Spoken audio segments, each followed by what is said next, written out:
Bonsoir à tous et bienvenue à cette édition d'information du soir et merci de votre fidélité.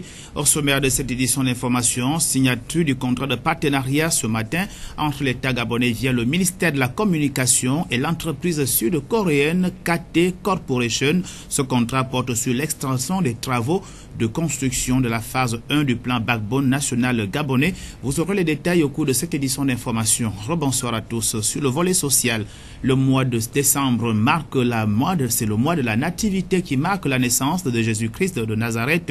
Les magasins ont déjà fait le plein bien que le rendez-vous n'est pas encore celui des grands jours. Mais toutefois, on s'interroge sur la qualité du jouet à offrir à son enfant. C'est un reportage de Maria Lecom. Tous les ingrédients de la magie de Noël inondent déjà les rayons de magasins de jouets. Effigie du Père Noël, sapins, guirlandes, boules lumineuses et autres artifices de cette fête n'attendent plus que les consommateurs. Un compte à rebours frénétique qui vient là de démarrer, mais qui suscite tout de même des interrogations, comme celle de savoir si oui ou non il y a des jouets appropriés pour offrir à sa progéniture. Certains parents n'hésitent pas de répondre par la négative. Je ne vois pas, les enfants aiment tous les jouets. Il n'y a pas de jouets appropriés, tout dépend du choix du parent et de l'éducation. Aidé par de nombreuses franchises de cinéma à l'affiche actuellement, le choix des parents est un peu plus facilité, mais devra prendre en compte celui des enfants en excluant les jouets ayant attrait à la violence, estime une autre catégorie de parents. Tout sauf les jouets qui sont dangereux, comme les armes à feu, en fait, les jouets qui incitent à la violence. Les jouets appropriés pour les enfants. Déjà, sur les jouets, il est marqué interdit au moins de, ça dépend de l'âge des enfants, 3 ans, 6 ans. Donc il y a des jouets appropriés pour les enfants. Bon, ça dépend aussi des parents, parce qu'il ne faudrait pas qu'on donne, disons, des mauvaises habitudes aux enfants. Vous voyez par exemple aux États-Unis, il y a un phénomène qui se passe en ce moment, des enfants qui tirent sur les autres à l'école. C'est certainement parce qu'on a habitué les enfants à des jeux vidéo et à leur offrir des cadeaux tels que des fusils et tout ça. Donc je pense vraiment qu'il y a des jouets appropriés pour les enfants. La bonne année, oui, un jouet approprié. C'est bon, surtout pour les garçons. Il leur faut des vélos. Et pour les filles, les jeunes filles, les fillettes, c'est des poupées. Offrir un cadeau à son enfant pendant la fête de Noël est devenu une coutume, sinon un devoir, mais toutefois, il est important de le faire en tenant compte de l'âge et du type de jouet que l'on voudrait acheter. Coller à la tendance, c'est bien, mais veiller à l'éducation de sa progéniture est encore mieux. Parents, à vous de faire les bons choix. C'était le reportage de Maria Lecom sur la qualité du jouet à offrir à son enfant en cette période de fin d'année marquée par la fête de la nativité. Nous parlons à présent des agressions en milieu scolaire, des agressions qui prennent des proportions inquiétantes aussi bien à Libreville, la capitale gabonaise, qu'à l'intérieur du pays. À Libreville, par exemple, le dernier fait en date remonte à quelques jours au lycée Kouaben. Un énième cas d'agression qui doit interpeller les pouvoirs publics, les autorités compétentes et les chefs d'établissement, nous relate Audrey Mebiam. Le milieu scolaire continue de sévir dans nos différents lycées et collèges. Cette insécurité grandissante prend une telle ampleur qu'on déplore chaque jour de nouvelles victimes. Le cas le plus récent est celui de la jeune élève du lycée Notre-Dame de Kouaben de Libreville, âgée de 17 ans, en classe de seconde, agressée à l'aide d'un compas par une autre élève du dit établissement de 14 ans, en classe de 4e. Les faits se seraient déroulés aux abords de l'établissement où la seconde aurait fait usage d'un compas sur la première qui s'en est sortie avec 6 points de suture sur la tête. L'on se souvient également d'une agression du genre il y a quelques jours à Oyem où le dénommé Moka avait poignardé à mort son camarade de jeu derrière un bâtiment de leur établissement pour une pièce de 50 francs CFA. Ce phénomène n'est pas nouveau dans le pays, car en 2000, déjà des situations similaires avaient été vécues au lycée Paul Indjenje Ngonju de Libreville et dans 2 autres établissements de Port-Gentil, la capitale économique.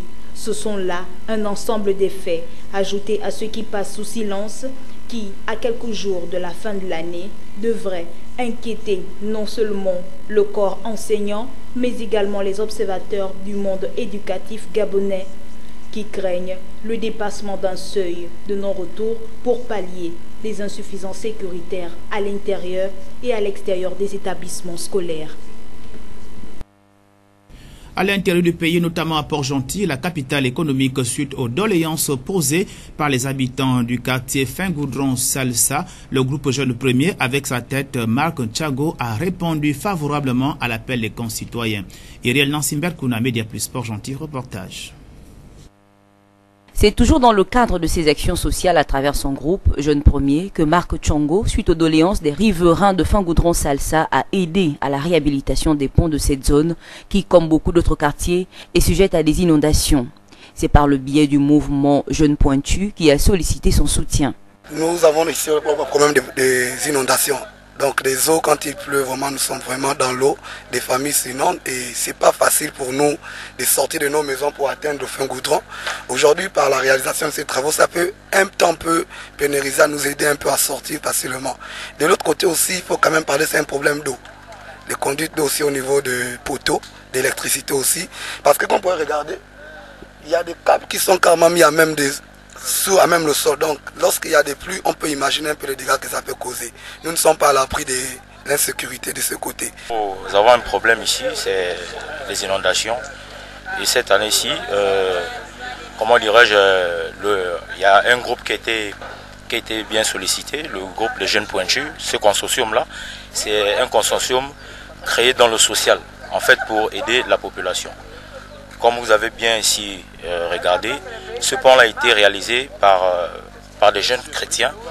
Mais cette année-ci, nous avons décidé de refaire ces ponts-là. Le responsable de ce mouvement est revenu sur l'action du jour.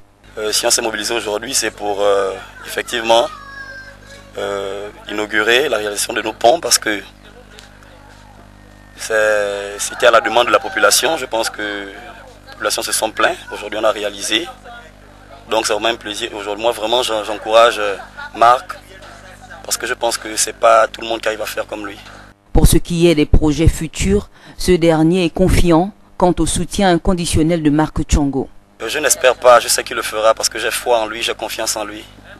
Marc le fera. Lorsque la population demande, Marc est à l'écoute et il réalise. Lui, c'est plus les actes, il n'est pas trop, il parle pas trop. Lorsque vous faites vos doléances à Marc, moi j'ai confiance. Toujours Marc à réaliser. Une action qui vient à point nommé soulager ses riverains au moment où les pluies ne cessent de laisser des traces d'inondation. Les femmes rondes gabonaises bientôt à l'honneur. En effet, ce samedi 16 décembre 2017 aura lieu les présélections du concours Miss Ronde et Jolie du Gabon pour la 2e édition. En prélude à cet événement qui s'annonce riche en couleurs et en courbes généreuses, nos reporters Sibyl Mengemengema et Fleury Aseondo ont rencontré la présidente de l'association Ronde et Jolie du Gabon qui nous en dit davantage sur cet événement. Reportage. Les femmes rondes, symboles de sensualité pour certains, sont malheureusement victimes de discrimination par d'autres. Leurs formes généreuses peuvent indisposer plusieurs qui ne se montrent pas tendres en tenant des propos blessants envers ces dernières qui sombrent dans un mal-être pouvant les pousser à la dépression. Et pour lutter contre cette forme d'injustice, l'association Ronde et Jolie du Gabon a mis en place le concours Miss Ronde et Jolie. Ce n'est pas seulement sur les tailles fines. Il y a des femmes rondes qui sont très belles, qui cherchent à s'assumer. Et c'est comme je disais tout à l'heure, être Miss, c'est un rêve de jeunes filles et beaucoup veulent se présenter à une élection de Miss, mais n'ont pas souvent la chance à cause de leur mensuration. Donc le concours de Miss Ronde permet justement à ces femmes rondes de pouvoir s'assumer, de pouvoir réaliser leurs rêves. Cette année, on a eu plus de candidats, ce qui veut dire que le message il est bien porté, il va vraiment plus loin. Donc ça amène déjà à certaines femmes qui étaient déjà cachées à venir s'assumer sur le podium en tant que femme ronde, en tant que belle femme. Cette 2e édition qui s'ouvre ce week-end avec les présélections connaît des innovations. C'était un peu serré, c'était un test pour essayer, voir jusqu'où pouvait aller l'élection. Les choses se sont bien passées et cette année on s'est dit pourquoi ne pas donner la chance à plus de filles pour s'inscrire à l'élection de Miss. Donc cette année nous avons 17 candidates. Contrairement à l'année dernière, c'était serré, 7. c'est déjà ça. Et être Miss, c'est un rêve de petite fille. Donc, beaucoup souhaitaient participer à cette élection. Avec pour leitmotiv « Portez vos courbes comme une couronne », le message de l'association Ronde et Jolie du Gabon est bien clair. Déjà, c'est lutter contre la discrimination, s'assumer, s'accepter et montrer qu'on peut être ronde et belle, sexy. Donc, le message que nous lançons, c'est justement d'appeler les femmes à s'assumer en tant que femmes. J'invite tout le monde le samedi 16. L'association Ronde et Jolie du Gabon apprend certes à cette catégorie de femmes à s'assumer, mais lutte également contre l'obésité à travers la pratique du sport et une alimentation saine. Et pendant ce temps, le ministre d'État, ministre du Budget et des Comptes publics, a effectué un tour du propriétaire dans les locaux de la trésorerie provinciale de l'Ogooué-Maritime afin de s'enquérir des conditions de travail de ses collaborateurs. Média Plus, Raïssa Kerianondo, reportage. Première étape de cette mini-tournée, la trésorerie provinciale de l'Ogooué-Maritime. Accueilli par le trésorier provincial et les chefs de service, le ministre d'État, du Budget et des Comptes publics a effectué un tour du propriétaire avant de tenir une séance de travail avec l'ensemble du personnel. Au palais de justice, c'est le procureur général près de la cour d'appel judiciaire et la présidente du tribunal de première instance qui ont conduit la visite des lieux.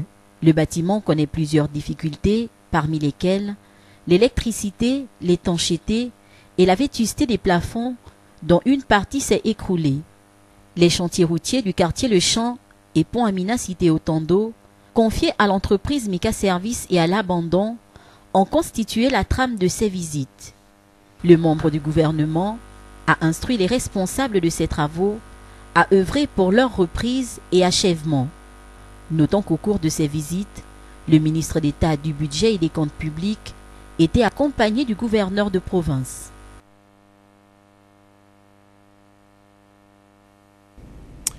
Sur un tout autre plan et dans le cadre de la mission multisectorielle du Club Développement Gabon et l'Union gabonaise de banques, s'est tenue à Libreville une conférence sur le thème « Investir au Gabon ». L'événement a vu la participation de plusieurs investisseurs et promoteurs venus examiner toutes les pistes ou possibilités d'investissement que propose notre pays. Pierre Parfait-Mbadikoumbe, reportage.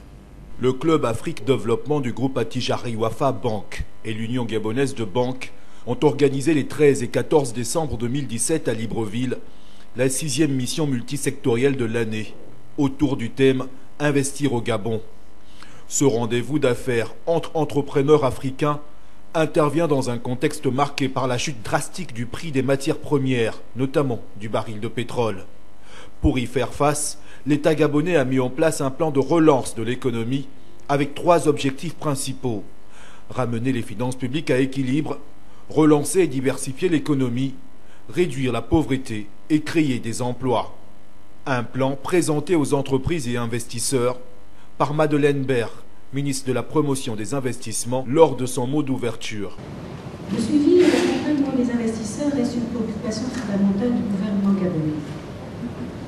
Nous avons en cela entamé une réforme profonde de l'Agence nationale de promotion des investissements privés, présentée ici par Madame le directeur général, qui a pris en compte la nécessité d'intégrer pour chacun des investisseurs qui viennent au Gabon la sensibilité inhérente à offrir à chacun des investisseurs le confort et la sécurité qu'il faut pour implanter les investissements. Drapé dans sa mission de soutien à l'économie nationale, l'UGB, par le truchement de son administrateur-directeur général, a présenté aux participants les opportunités d'investissement au Gabon. Le pays est aujourd'hui cité comme une référence au niveau africain. La confirmation de la reprise de l'activité forestière grâce notamment à l'amélioration de l'efficience des processus et la remontée de la demande mondiale. Le développement du nouveau port avec la baisse de 40% des coûts portuaires. C'est quelque chose de très important au niveau du pays. Arrivée de plusieurs opérateurs dans la zone économique spéciale. Notre banque accompagne ces entreprises et nous constatons de jour en jour le foisonnement de ces entreprises.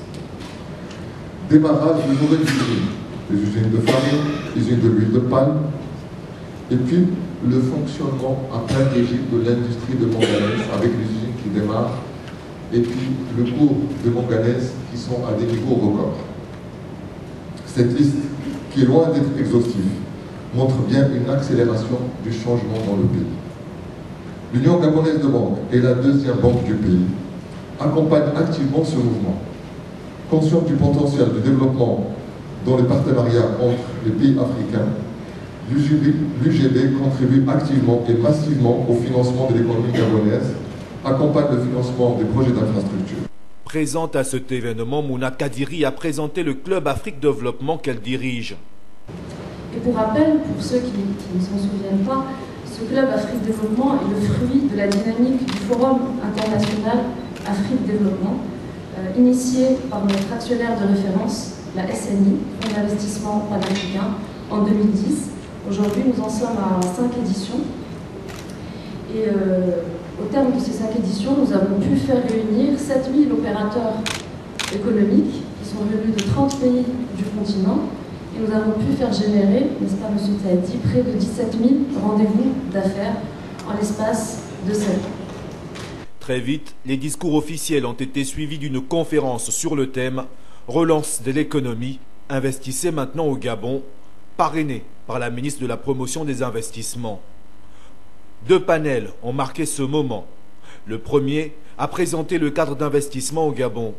Le deuxième a éclairé sur l'accompagnement des entreprises dans notre pays. La mission s'est achevée le 14 décembre 2017 par une visite de la zone économique à régime privilégié de Nkok, ainsi que d'autres projets. Le ministre d'État, ministre de la Communication et de l'Économie numérique, a signé ce matin avec KT Corporation, une société sud-coréenne, un contrat relatif aux travaux, à l'extension des travaux de construction du plan national Backbone, plan national, j'y arrive, un plan gabonais. Et cette signature de contrat donnera lieu à la construction de la liaison Boué-Bitam, Moyokie et Boro. Reportage. En présence d'ambassadeurs des pays amis, l'État gabonais, via le ministère de la Communication et de l'Économie numérique, a signé ce matin un contrat de partenariat avec l'entreprise sud-coréenne KT Corporation relatif à l'extension des travaux de construction de la phase 1 Backbone national gabonais. Il permettra à terme d'augmenter le haut débit.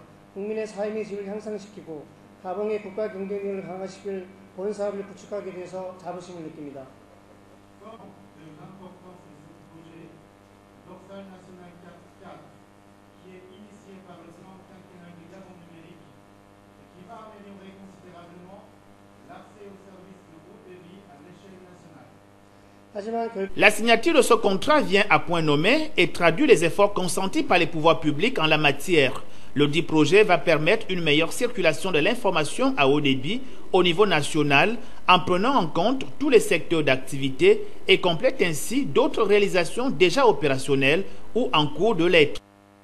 Le projet que nous lançons ce jour participe de l'intégration régionale. Il s'agit en effet, dans le programme CAP 4, de procéder à la liaison des capitales régionales par fibre optique et de faire en sorte que toutes les capitales provinciales soient également interconnectées.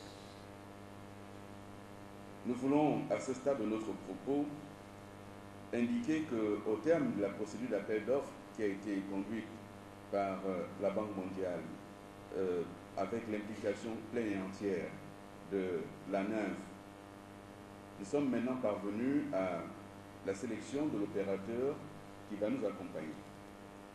Il s'agit d'un opérateur de rang mondial dont la compétence dans ce domaine n'est plus à démontrer. Mais c'est un opérateur qui a manifesté l'engagement d'accompagner le Gabon au-delà de l'infrastructure dans la question éventuellement des services. C'est là tout l'enjeu de ce que nous avons à faire dans notre pays. Une fois l'infrastructure posée, il faut donc passer à la question des services et de préférence des services à forte valeur ajoutée. La présence dans cette salle les opérateurs en charge de la formation indiquent bien le défi qu'il nous faut relever dans ce domaine, le défi des compétences humaines pour porter le Gabon numérique. L'objectif visé par la signature de ce jour, c'est qu'à terme, nous dirons même à moyen terme, l'accès à Internet soit considéré comme un service social de base, au même titre que l'eau, l'électricité et le téléphone. Les travaux d'exécution du dit projet sont subdivisés en plusieurs phases, dont la première est la sous-composante maritime Libreville-Port-Gentil, combinée à la sous-composante terrestre Libreville-Franceville-Les Cocos, longue de 1100 km. Ce contrat donnera lieu à la construction de la liaison Boué-Bitam, Meyokie et Iboro, en reliant Libreville au Cameroun et à la Guinée équatoriale, soit près de 520 km de fibre optique. L'actualité hors de nos frontières au cours de cette édition d'information nous conduira en Égypte et en Birmanie. D'abord en Égypte, à 45 km du Caire, l'Égypte veut éblouir le monde avec une nouvelle capitale que le pays entend bâtir en plein désert. Cependant, la démesure du projet ne fait pas l'unanimité chez les Égyptiens. Reportage. 150 000 travailleurs pour une nouvelle capitale. Le chantier est colossal. À 60 km à l'est du Caire, en plein désert, cette cité administrative devrait accueillir d'ici 2019 l'ensemble du gouvernement. Objectif des autorités égyptiennes, désengorger le Grand Caire, asphyxié par les embouteillages et la pollution. Pour ce fonctionnaire, la nouvelle capitale est donc devenue une nécessité. Le temps est venu de réaliser nos rêves. Nous en avions besoin car l'ensemble du Caire, avec un nombre effrayant d'habitants, est surpeuplé. Les infrastructures ne peuvent plus répondre à cette surpopulation. Mais cette cité pourrait bien ressembler aux nombreuses villes nouvelles qui ceinturent le Caire avec un taux d'occupation très faible. Les urbanistes se demandent si cette future capitale, qui fait la fierté du gouvernement, répondra vraiment aux besoins des Égyptiens. 50 à 60%, certains disent même 70% de la population du Caire vit dans des quartiers précaires. Ils n'ont pas les moyens d'habiter ailleurs. L'État ferait mieux d'investir dans ces quartiers pour permettre au plus grand nombre d'accéder à un niveau de vie décent. Dans le centre-ville du Caire, Boulak abrite plusieurs milliers de familles qui manquent de tout. Depuis 30 ans, cet ancien quartier piétonnier est laissé à l'abandon par les pouvoirs publics. Les maisons s'effondrent ici car le gouvernement nous interdit toute rénovation depuis qu'il a passé des accords avec des promoteurs. Des accords pour expulser les résidents, raser le quartier et construire des tours et des bureaux. L'État devrait se soucier de ce que les gens veulent et prendre en compte leurs conditions économiques et sociales. La nouvelle capitale devrait surtout attirer les fonctionnaires et de riches Égyptiens. Pour les plus pauvres, soit 30% de la population, cette cité du désert pourrait n'être qu'un mirage. En Birmanie, 6700 Rohingyas, dont 730 enfants, ont été tués lors de la première répression exercée sur cette minorité ethnique par l'armée birmane, affirment les organisations non gouvernementales de défense des droits de l'homme. Reportage. Sur la catastrophe humanitaire des Rohingyas. On connaissait l'ampleur du nombre de réfugiés, mais le nombre de morts était encore inconnu jusqu'à aujourd'hui. C'est ici, dans l'état de Rakhine, que la crise a commencé le 25 août dernier. Depuis, selon Médecins sans frontières, au moins 6700 Rohingyas ont été tués rien que dans cet état. 730 d'entre eux étaient des enfants de moins de 5 ans. Ils ont été victimes de tirs par balle pour près de 70% d'entre eux, mais aussi de brûlures mortelles pour 9% et de tabassage pour 5% d'entre eux. Le nombre de réfugiés est tout aussi inquiétant. Ils sont plus de 647 000 à avoir franchi la frontière avec le Bangladesh, 90 000 rien que pendant la première semaine de la crise. Les réfugiés s'entassent dans des camps semblables à celui-ci, dans des conditions plus que précaires. C'est en réalisant son enquête dans ces camps que Médecins sans frontières a pu faire le rapport. L'organisme a interrogé plus de 500 000 Rohingyas venant de l'état de Rakhine sur le nombre de morts dans leur famille, la date, le lieu et la cause. Mais selon Médecins sans frontières, ces chiffres pourraient être largement sous-estimés. Très peu d'organismes indépendants peuvent accéder à l'état de Rakhine. Difficile de connaître le sort des Rohingyas restés sur place. Du sport à présent et dans le cas des préparatifs pour prendre part à la CAN Handball 2018, les Panthères du Gabon version handball masculine étaient aux prises avec Senior Academy au gymnase du Prytanée militaire de Libreville. C'était en présence de notre reporter Euphrem Biogezo. Les poulains chers à Pablo Morel s'imposent finalement par 3 petits buts d'écart, 25-22, devant les sociétaires des Senior Academy dans le cadre des préparatifs de la Coupe d'Afrique des Nations de handball Senior Homme, une rencontre qui a permis au sélectionneur national d'opérer un turnover en attendant le renfort de la Légion étrangère. L'objectif de la rencontre d'aujourd'hui, c'était de pouvoir travailler un peu collectivement. Parce que je l'ai dit, c'est un stage qui est quasiment exclusivement consacré à la préparation physique. Donc on a très peu de temps pour travailler le collectif. Donc voilà, c'était une bonne occasion de travailler collectivement. Je remercie évidemment le club de Senior Academy de jouer le jeu. Je pense que tout le monde est concerné par cette préparation et on est très contents. Ils ont proposé une bonne opposition, on a pu travailler et c'est bien là l'essentiel. Le plus important de toutes ces rencontres amicales étant de rechercher l'homogénéité au sein du groupe, chose qui s'opère au fil des rencontres. Très objectivement, le résultat pour moi est anecdotique. Ce qui me concerne, c'est le contenu. Alors moi je m'efforce de faire tourner, que tout le monde puisse avoir un temps de jeu égal. Parce que je l'ai dit, on travaille très dur physiquement, donc je veux mettre personne en danger en le sollicitant trop.